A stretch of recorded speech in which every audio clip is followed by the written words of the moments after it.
Good afternoon, everyone. I'm Tammy Fields in for Eric today. Here are the stories that we're tracking for you in your News in 90. The father of two young girls stabbed in Longwood now faces charges of murder and attempted murder. Longwood police say Juan Bravo Torres remains in the hospital after stabbing himself. His 4-year-old daughter died from her injuries. His 12-year-old daughter remains in critical condition. Congressman Charlie Crist faced Commissioner of Agriculture Nikki Fried in a contentious 1-hour gubernatorial debate last night. Topics like inflation, immigration, gun legislation, all of that, it came up. The winner of this race will go up against Governor Ron DeSantis, a Republican, in the Florida primary.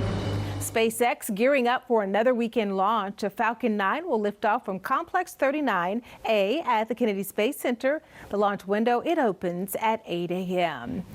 No doubt weather is a big part of those launches. Let's see what you can expect for your weekend forecast with certified meteorologist Maureen McCann. High temperatures are going to be soaring into the middle to even upper 90s across inland neighborhoods this afternoon. So that means we may come close to some record highs. Unfortunately, that humidity will be running high too. No break from that anytime soon. So that's going to bring our feels-like temperatures into the triple digits. Now, some of us will get cooled down by thunderstorms. That threat is there at about a 40% coverage for today. With the East Coast sea breeze keeping the beach temperatures in the low 90s, we'll see those mid to upper 90s taking hold across interior sections.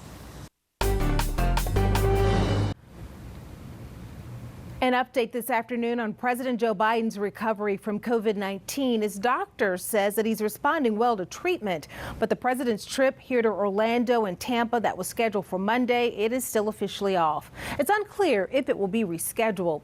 Spectrum News Washington, D.C. bureau reporter Julia Binbrook has an update now on the president's condition from the White House.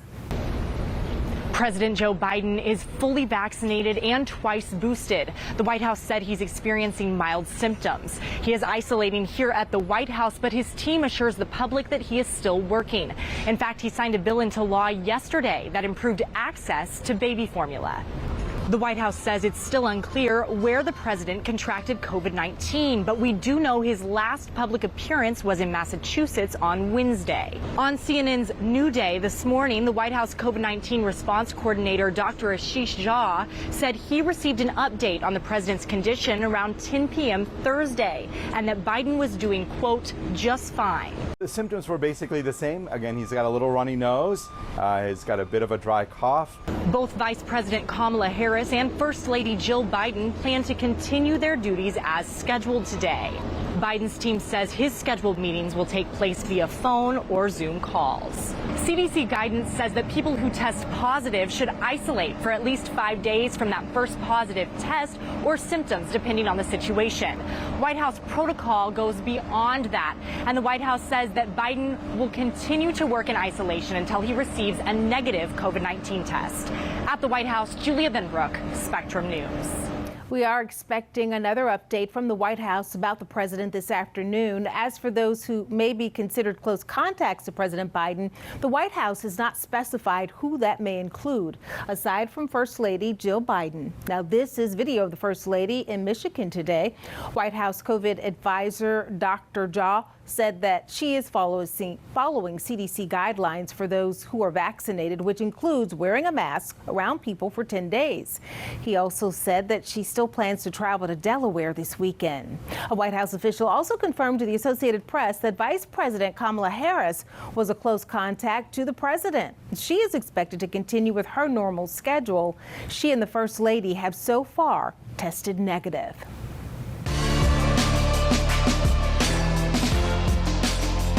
Decision 2022 now. Two candidates on one stage. The Democrats vying for governor argued many topics in last night's only gubernatorial debate. It happened in South Florida. As Spectrum News 13's Ashley Mills reports, the candidates agree on challenging Governor Ron DeSantis, but disagree on many other things. There was certainly some contention as those two Democratic candidates went head-to-head on Thursday night in their first and only scheduled debate. The topics ranged so much from immigration to inflation and gun legislation, but also abortion came up. It was a central theme. Now, each candidate has voiced opposition to the state law banning abortion after 15 weeks. That topic became a theme of Freed's campaign recently, and she's targeted Crist's past since he was formerly a Republican, making a big part of the debate an argument on who's the better Democrat. Crist called her claims against him false, though, in his rebuttal. Take a listen. I have been pro-choice my entire life. I have made sure that I've stood on the side of women. Charlie cannot say the same thing. He has been pro-life his entire life, including today, including that when he had the chance, when he was governor, he appointed the most radical extremists into the Supreme Court. You're trying to muddy it up, and let's understand what's going on here. You're losing this campaign. It's time for desperation, and now it's on full display all over the state of Florida, and I'm sorry to see that. But let me talk about what I believe. I have been pro-choice. Every action that I have taken as an elected official has been pro-choice.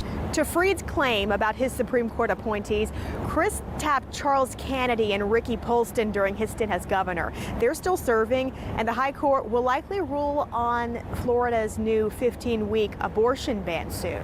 And just last week, though, our partners at the Orlando Sentinel reported that Crist told them he has regrets, some regrets as governor, and appointing those two as one of them. However, though, Crist says he is proud he appointed the state's recent black justice, James E.C. Perry, and Jorge Labarga. Now, as for Crist's claim about Freed losing her campaign, we do have results from a recent poll we found out of St. Pete.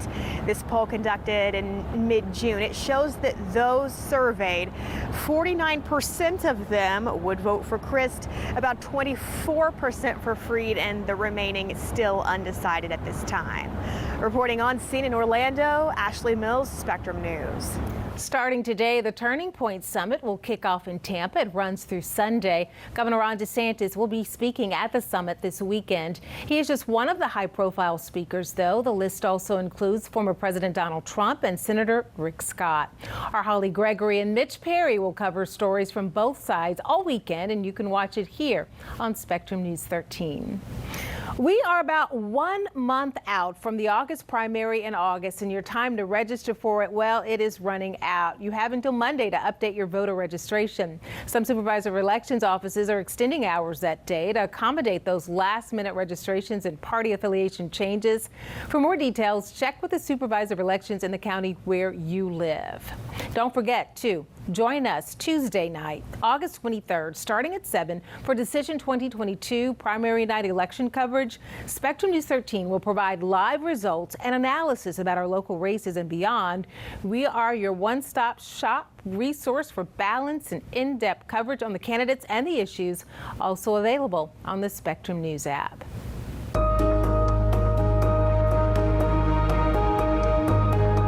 More explosive evidence revealed as the January 6th Select Committee wrapped its series of public hearings for the month. Last night, they walked through the moments that unfolded inside the White House while the U.S. Capitol was under attack. We saw layouts of where in the White House then President Donald Trump was. Rioters stormed the Capitol.